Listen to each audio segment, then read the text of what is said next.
Hey everybody, welcome to Earthmote.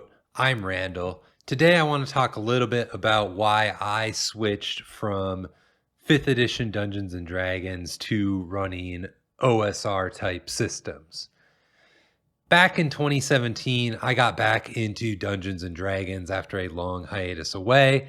I had played 3rd edition as a teenager, but I can't really say we followed the rules very well.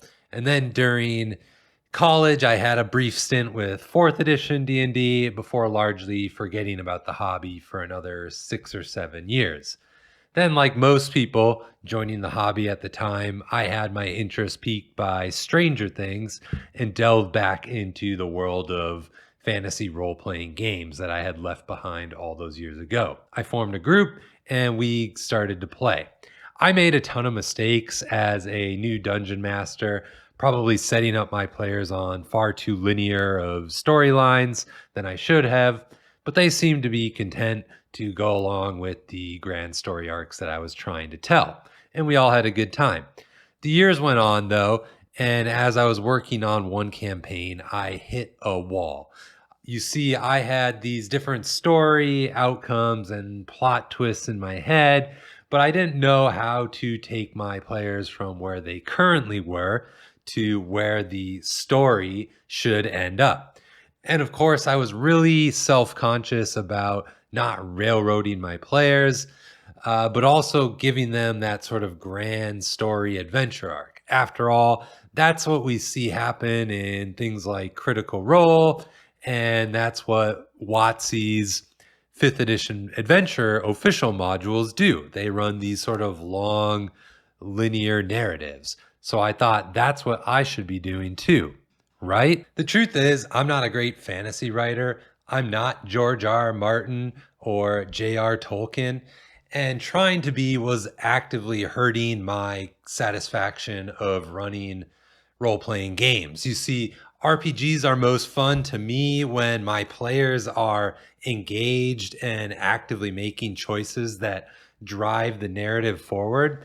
And I felt like that was missing in my 5th edition games. It felt hollow to me. In late 2020, I discovered the OSR scene, old school Renaissance, if you're not familiar with it, or old school rules. I'm not entirely sure how I came across it. It was probably watching Questing Beast on YouTube. But what I found was these guys were actually willingly playing these older versions of Dungeons and Dragons. Weren't those a part of the past for a reason? But as I dug deeper into it, I discovered that there was this OSR scene, and it was a lot more vibrant and inspiring to me as a dungeon master than what I found in the realms of 5th edition. Learning the older editions of D&D, I've found these 3 things that really made me excited to switch from 5th edition to the OSR scene to run retro clones like Old School Essentials or Swords and Wizardry. So without further ado, let's dive into those 3 reasons. And maybe they'll help you either realize you need to change your 5th edition games or try out an OSR system. They're a lot of fun. The first main reason why I switched from 5th edition to basic expert D&D is due to streamlined rules and character creation. 5th edition is often heralded as a simple game to learn and play, but it doesn't hold a candle to basic expert D&D of 40 years ago. A BX character can be created in approximately 5 minutes, where you're probably going to take at least 30 minutes to maybe an hour to create a 5th edition character. So if you've heard the reputation of older editions being maybe a little bit more deadly, they certainly don't have to be. But if your character does die, you can be back in the action in no time if you need to make a new character.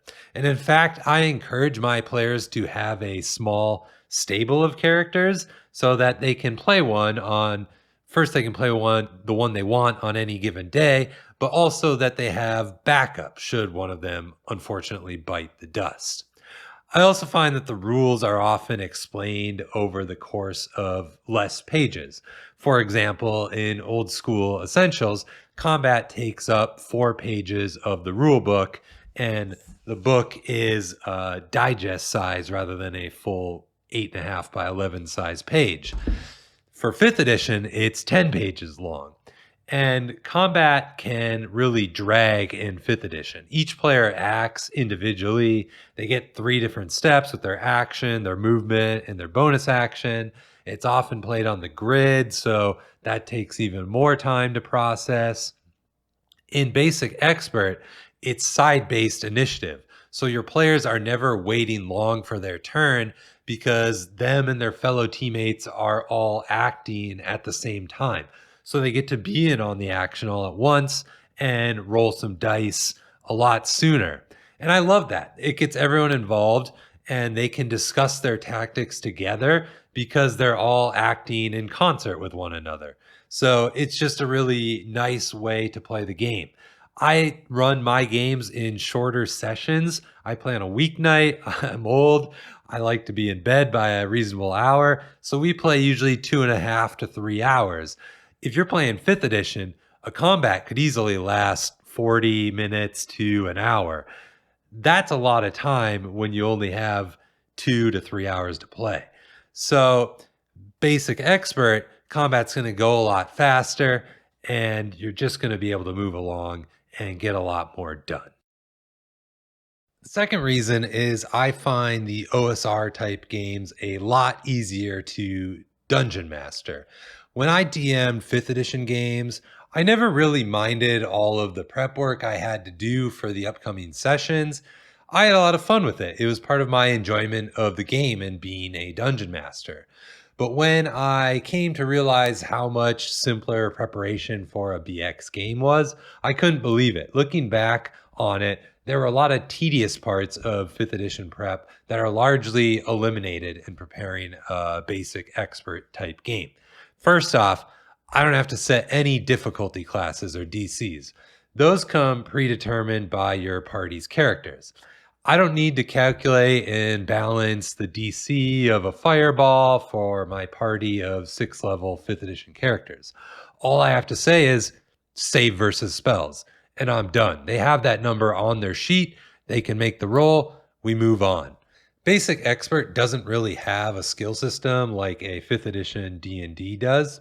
But the skills do exist in some forms. There's things like open doors or listening at doors, and they just have a preset chance of happening. So I don't have to set a DC for them like you might have to set a perception check in 5th edition D&D. And I don't have to set DCs for social encounters either, because in Basic Expert, you use a reaction roll to determine the disposition of different monsters and characters that the players come across, and then general role playing to determine the outcome of the social interactions. Personally, I've found it freeing to not need skills for many things. If the players can give a plausible reason for why something can be done, it happens, and we move on to the next steps and consequences of those actions. And I understand that skills are definitely a divisive topic between modern edition players and older edition players. And I can see and understand the argument both ways. So just because I like it one way doesn't mean you're wrong for preferring a more robust skill system. In fact, one of my favorite modern OSR systems has a skill system built into it, and that's World Without Number. It's a fantastic game that fully embraces skills. And best of all, you can check out the game for free on DriveThruRPG. He gives away the PDF basic version totally free. One other thing I really like about OSR type games is the stat blocks are a lot simpler than what you find in 5th edition. 5th edition stat blocks can be complex and they take up a lot of space on a page. BX stat blocks are short and condensed. Look at the example of the Blue Dragon from 5th edition versus the Blue Dragon in Basic Expert. I mean, seriously, they're a lot different. And I find simpler stat blocks to be better. I can read and digest them faster, and I have less moving parts I'm trying to remember. If your 5th edition combat devolves into sort of a stand in place, whack the opponent with your weapon, do you really need all of that text? Hopefully, your fights are more dynamic than that. But I think we'd all be lying if some of the fights just don't devolve into kind of stand in place and smack the enemy until someone falls down. When I have simpler stat blocks, I can effectively run more types of different monsters all at once. Again, fewer moving parts eases my mind, which already has a ton going on as a dungeon master. The last main reason why I really like OSR systems over 5th edition now has to do with genre emphasis. Through my years of playing 5th edition D&D and being involved in online communities about it, I've seen people try to use 5th edition for just about everything. Most people do this because of the sunk cost fallacy. They've already learned to play 5th edition D&D, so they can't be bothered to try and learn a new system. But what they don't realize is by spending all of their time bending the 5th edition rules and creating their own homebrew rules, they could have just spent that learning a system better suited for their task anyways.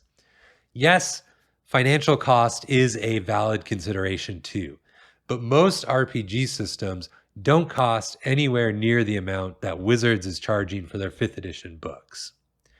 And I was one of those people for a while too. I chafed at the idea of learning different systems. I thought 5e was great.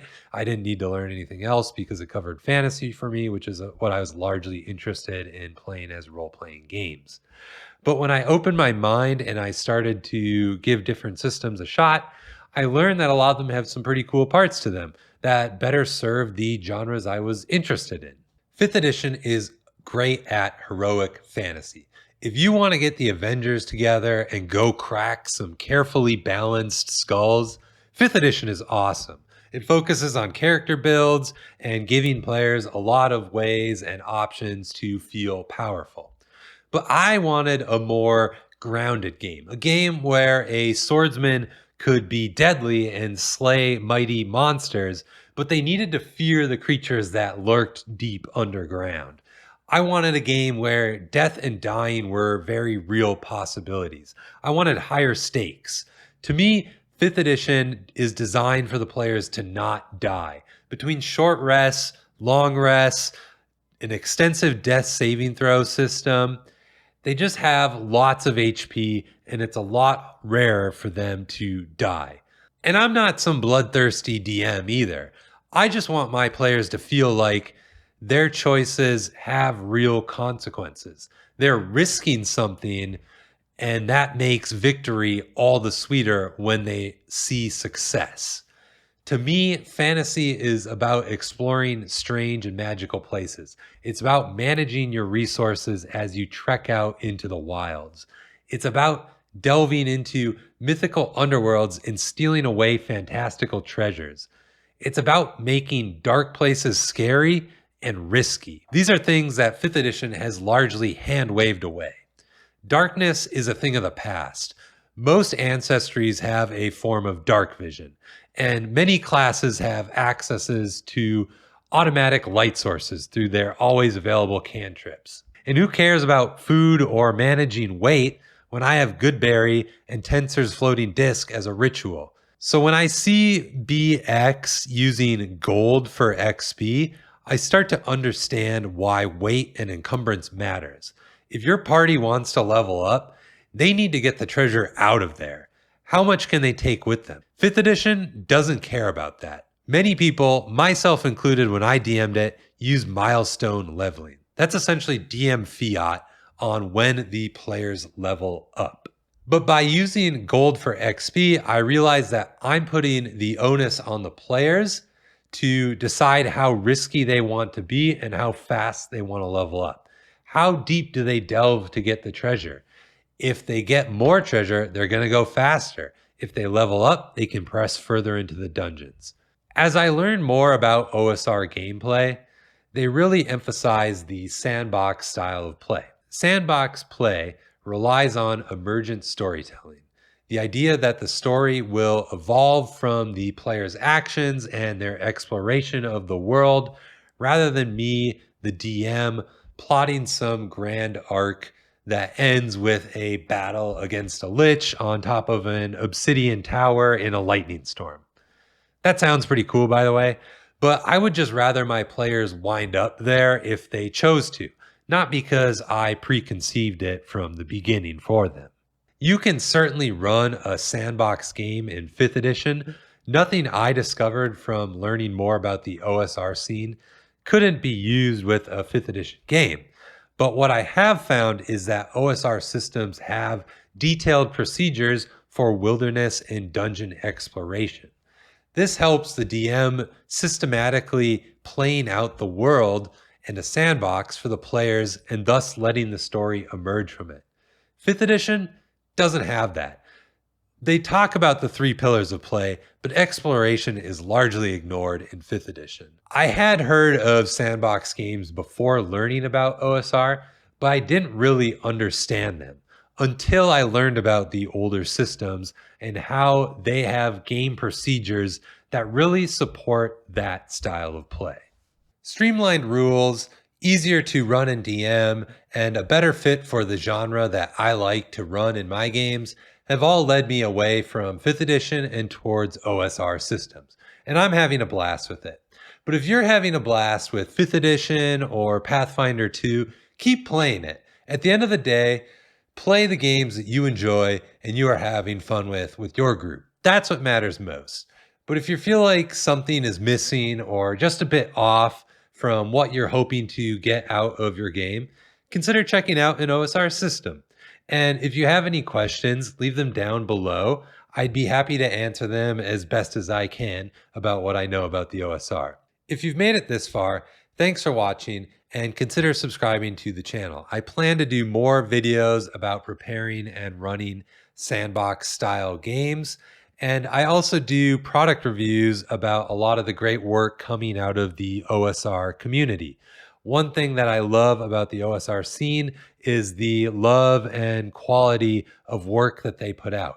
Despite being a bit more of an indie scene, I honestly think that the products coming out of the OSR community are better than WotC's official 5e products in terms of usability, layout, and creativity. So I'm going to stop there for now. Thanks for watching, and I will see you in the next one.